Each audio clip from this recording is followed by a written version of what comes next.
Hey there. Um, so my voice sounds a little funny, but this is honestly the best I've sounded all week. I don't know if it's allergies or a cold or, a curse or whatever it is. My money's on allergy problems. It is the end of September, so ragweed's out. Yay. So I want to talk a little bit about people getting attached to the outcome of their writing sessions and how that can keep people from writing altogether. Excuse me. So whenever I talk to people about making sure that they're writing, I always talk about planning out your writing sessions and making sure that you have them on your calendar. Because, just having it in your head, oh, when I have time, I'm going to write. Oh, I'll do it later. Oh, I'll do it after I put the kids to bed. Well, you end up, washing the dishes and then sitting down to watch a show, and pretty soon you've been on the couch for 2 hours and you haven't gotten anything done. So if you treat your writing sessions like an appointment and put them on your calendar, set off an alarm if you have to, then you're much more likely to get them done. And I always suggest that people decide about how much time they want to take, how many words they want to write, all that sort of thing. Because when you're planning out your book, you want to make sure that you actually complete the book. Otherwise, you'll be sitting on a book for, years and years and years and never get anything done. So if you decide that you're going to write 5,000 words a month for 6 months, you have a 30,000 word book, and that's pretty doable. But where people run into problems on the other end of that is setting this goal and then not achieving it. So let's say you want to write 1,000 words a week for the next month, and all of a sudden next week, your kid gets sick. Your dog destroys your computer.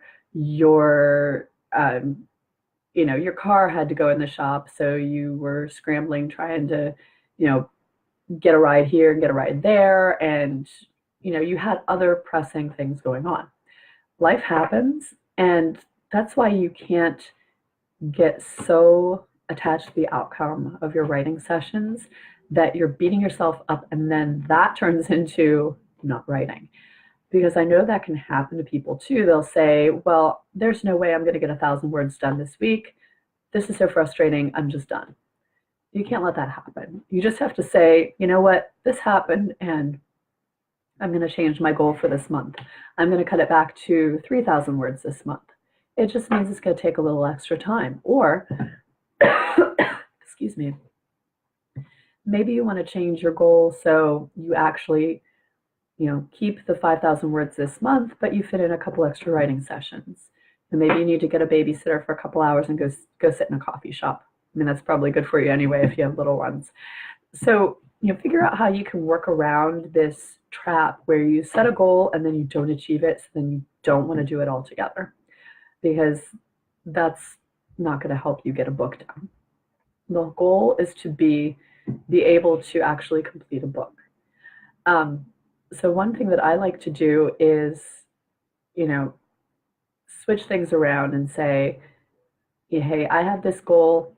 Um, I'm going to let the kids watch a show for a little bit. It's going to be good for them to have some quiet time. And I'm going to go ahead and work on this thing that I know I want to get done by the end of the month. Sometimes you have to do things like that. Or you say, you know what, my friend and I are going to do a play date at the play area, and we're both bringing our laptops, and we're both going to work while the kids are running around in the mall play area. Having someone there for accountability is a big help too.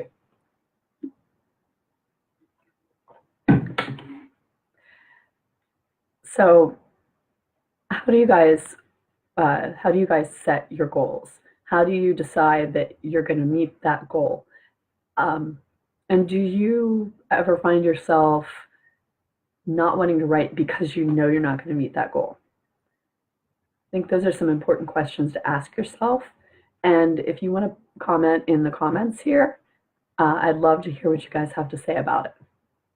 So just make sure that you're not getting so attached to the outcome of these writing sessions that you slip into this perfection mode. Excuse me. Because perfection is just going to trap you and keep you from completing your book. You can leave the highly critical stuff to your editor.